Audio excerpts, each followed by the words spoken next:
दोस्तों नमस्कार। आज मैं फिर एक बार देश के सभी नागरिकों को और दिल्ली सहारा के सारे व्यूअर्स को 78वें स्वतंत्रता दिवस के जश्न के माहौल में आप सबको दिल्ली सहारा की तरफ से हार्दिक बधाई। दोस्तों, आज लाल किले के प्राचीर से प्रधानमंत्री श्री नरेंद्र मोदी ने राष्ट्र का संबोधन किया। यद्यपि कोई ये पहली बार नहीं है।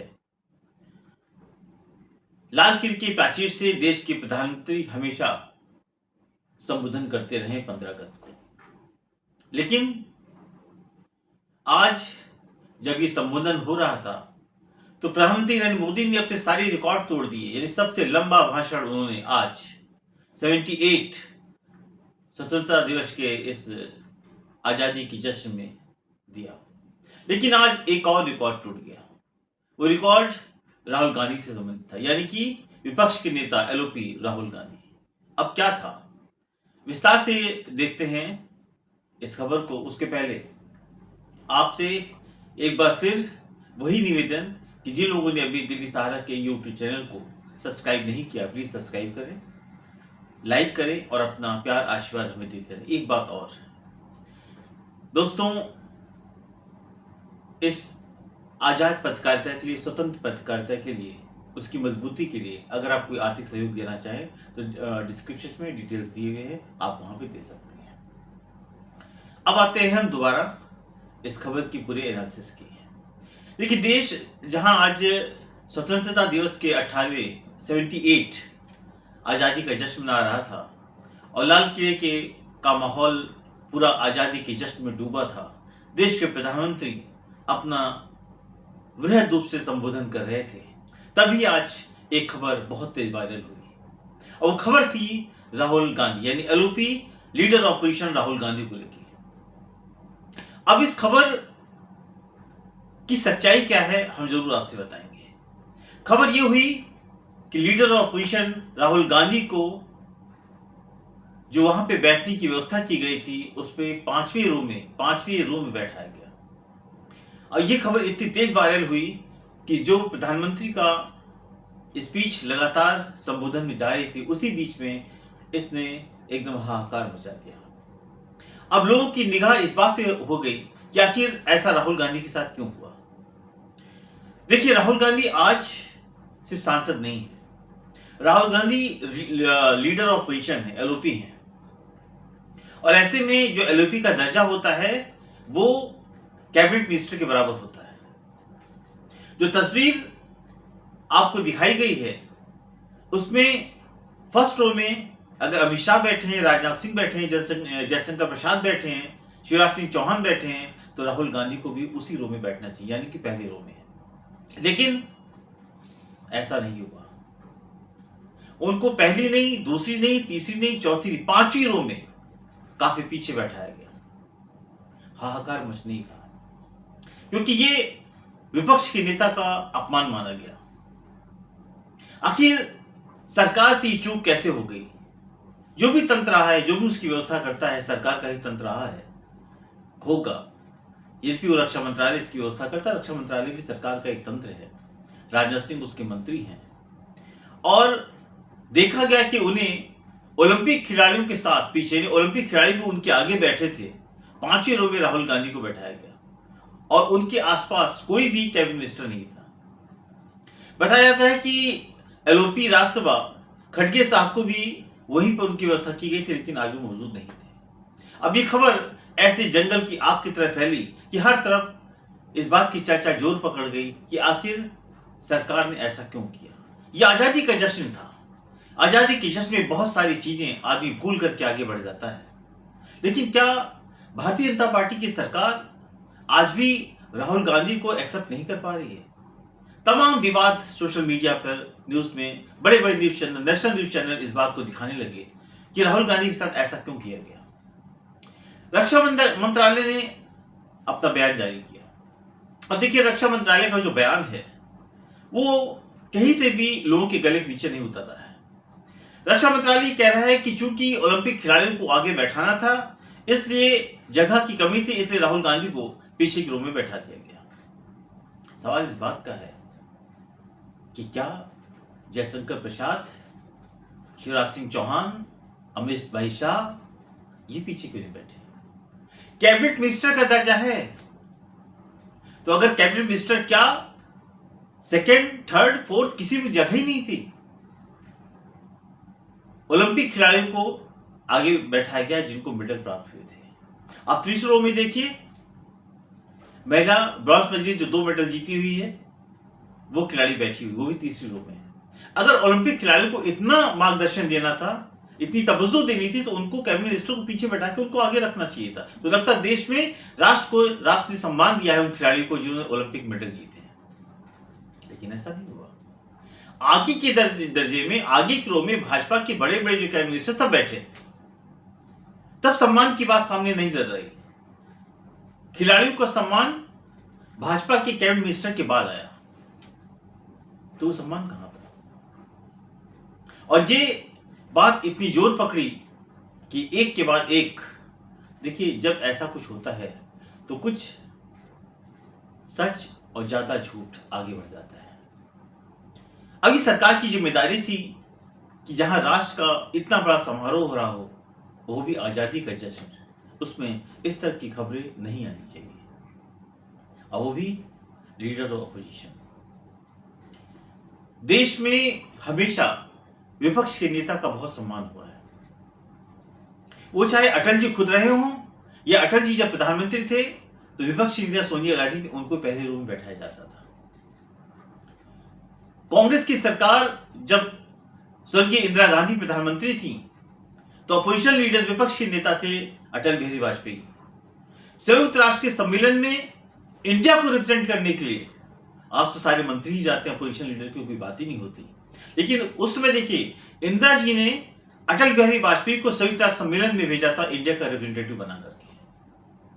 एक वो होता था, एक वो माहौल था कि विपक्ष और सत्ता पक्ष के बीच में एक समन्वय था। आज ये समन्वय, ये खटास साफ नजर आती है, चाहे वो संसद के अंदर हो या संसद के बाहर हो। इसलिए देखिए, संसद के अंदर जब टीका टिप्पणी होती है तो उसका कोई लेवल नहीं रहता, उसकी कोई लक्ष्मण रेखा नहीं रह जाती। कोई जात को उठा देता है, कोई बात को उठा देता है, कोई जितना भी सामने वाले को नीचा दिखा सकता है वो अपने शब्दावली में दिखा देता है। अब बात आई, बात निकली तो बहुत दूर तक जानी थी, इसमें कोई शक हुआ था ही नहीं।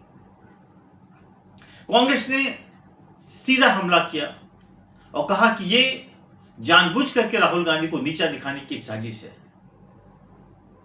लेकिन राहुल गांधी शांति से 5 रो में बैठे रहे, उन्होंने कोई कमेंट्स नहीं किया, वो खिलाड़ियों से बात करते रहे। राहुल गांधी की एक खास बात यह है, पार्लियामेंट के अंदर भी जब अनुराग ठाकुर ने कहा था जिनकी जात का नहीं पता वो जनगणना क्या करेंगे, तो राहुल गांधी ने बहुत साफ कहा था कि भाजपा मुझे लगातार गालियां देती है, लेकिन हम ये नहीं कहेंगे कि इनसे की माफी मांगो। ये गालियां देते रहे, क्योंकि जो मेरी लड़ाई है उससे मुझे गाली खाना है, तभी हम उस लड़ाई को लड़ पाएंगे। एक व्यक्ति अपना वो व्यक्तित्व दिखा रहा है, और सवाल इस बात का है कि सत्ता पक्ष और विपक्ष बदलते रहते हैं, लेकिन राजनीति का स्तर इतना बदलेगा ये सोच पाना बहुत मुश्किल है। सवाल इस बात का है कि अगर यही सम्मान शिवराज सिंह चौहान, जयशंकर प्रसाद के पीछे बैठे होते और राहुल गांधी को अमित शाह के आसपास बैठाया गया होता तो लोग कहते देखिए ये है पार्टी और ये है पार्टी का सम्मान। खुद कैबिनेट मिनिस्टर पीछे बैठा है लेकिन राहुल गांधी को सम्मान आगे दिया गया। शायद इतना बड़ा दिल करने की समझ नहीं दिख पाई, और इसीलिए पूरे मीडिया के अंदर ये चर्चा का विषय बना हुआ है कि राहुल गांधी के साथ साजिशन, उनको अपमानित किया गया। लेकिन जब इसको अपमानित किया जाता है तो और उसका कद बढ़ जाता है। लगातार दिन भर की चर्चा बनी रही कि आखिर प्रधानमंत्री नरेंद्र मोदी जहां देश के अंदर तरक्की की बात कर रहे हैं, जहां बड़े बड़े प्रोजेक्ट की बात कर रहे हैं, जहां उनके राष्ट्र को बहुत ही शिखर पर ले जाने की बात कर रहे हैं, वहां इस तरह की हरकत किसकी गलती से हो गई। और ये नहीं कहा जा सकता कि इसमें प्रधानमंत्री शामिल है। यद्यपि कांग्रेस कह रही कि प्रधानमंत्री की छोटी सोच का नमूना है। ये कांग्रेस के प्रवक्ता का वक्तव्य है। क्या सच है क्या गलत है बात यह नहीं है, लेकिन सवाल इस बात का है कि अगर आज कांग्रेस प्रधानमंत्री को निशाने पे ला रही है तो उन लोगों की चूक का नतीजा है जिन्होंने राहुल गांधी के साथ ऐसा किया। एक इतना बड़ा कार्यक्रम जो देश की आजादी से जुड़ा हुआ है, देश की आजादी के जश्न से जुड़ा हुआ है, जो कि साल में एक बार आता है, उसको भी कहीं ना कहीं ऐसा उसके माहौल नेगेटिव नकारात्मक माहौल उसके लिए पैदा कर देना निश्चित रूप से ये बहुत बड़ी भूल है और इससे सरकार के ऊपर सवाल उठना लाजमी है। लेकिन एक प्रोटोकॉल की बात आती है और प्रोटोकॉल सही मायने में नहीं निभाया गया, जबकि रक्षा मंत्रालय कहता है प्रोटोकॉल निभाया गया। राहुल गांधी को सही जगह थी। अब सवाल इस बात का है कि पर्टिकुलर राहुल गांधी की वो क्यों जगह थी, रक्षा मंत्रालय नहीं बता सकता। ये उसका अपना दायरा है, ये उसका अपना प्रोटोकॉल है, उसका भी अपना प्रोटोकॉल है।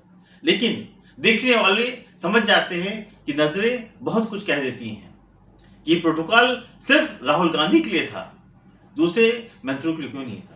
अगर राहुल गांधी के बगल में और सारे कैबिनेट मिनिस्टर भी बैठे होते तो भी लगता नहीं आप अकेले नहीं थे, चलिए कोई बात नहीं, खिलाड़ियों को सम्मान दिया गया इसलिए हम पीछे बैठ गए। लेकिन यहां ऐसा नहीं हुआ, सिर्फ 2 एलओपी और दोनों को पीछे की जगह।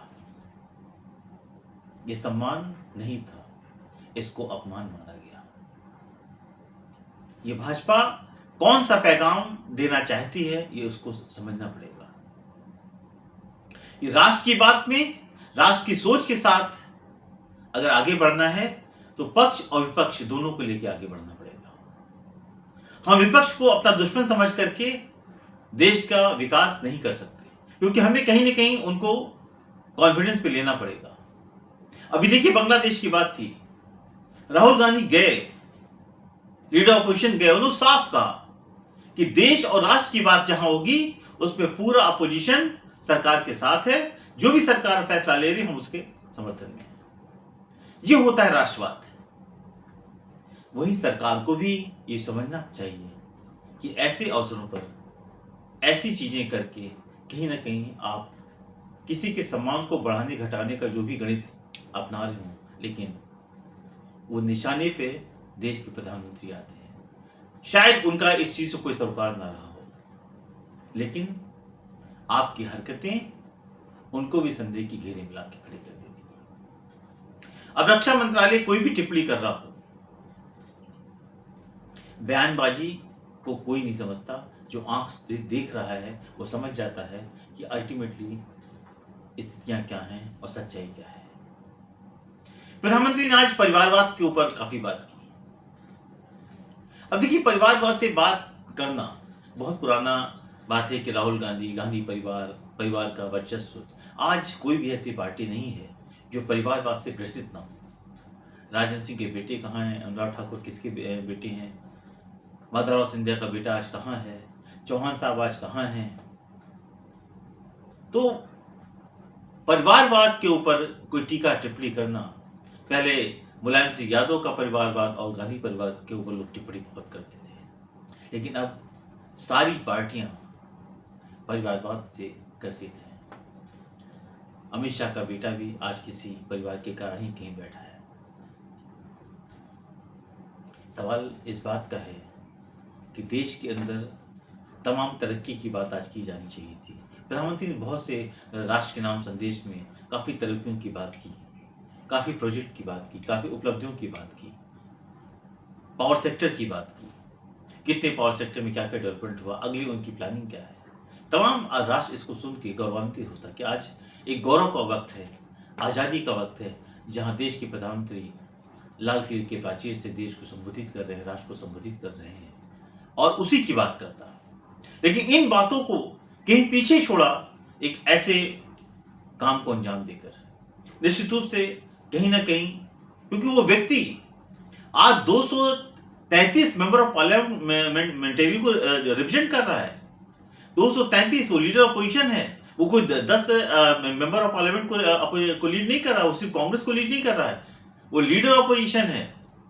233 सांसदों को रिप्रेजेंट करने वाला व्यक्ति, और उसके साथ आप ऐसी कोई भी चीज करते हैं ऐसी हरकतें कहीं से भी क्षम्य नहीं हो सकती। इसका मतलब कहीं ना कहीं है कि अब कांग्रेस का कहना है कि चूंकि राहुल गांधी ने राजनाथ सिंह के खिलाफ पार्लियामेंट के अंदर बोला, अग्निवीर को लेके उसकी कसक उनके जहन में थी, उन्होंने ऐसा कर दिया। ये कांग्रेस प्रवक्ताओं का कहना है और ऐसा कह सकते हैं वो, क्योंकि जब चीज आप गलतियां करते हो तो इस तरह की तमाम उलझुल चीजें भी बाहर आती हैं और जिससे कि कहीं ना कहीं ये बातें पैदा होती हैं कि जो कुछ हो रहा है, शायद जो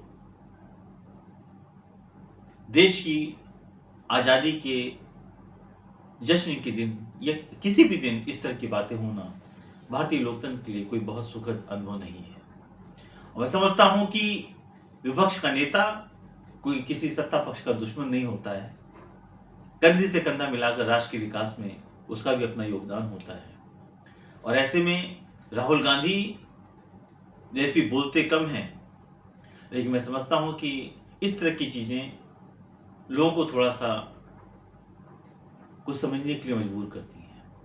सरकार को चाहिए कि ये समन्वय बना के रखे जो कि देश के विकास में बहुत ज़रूरी है, चाहे वो संसद के अंदर हो या संसद के बाहर।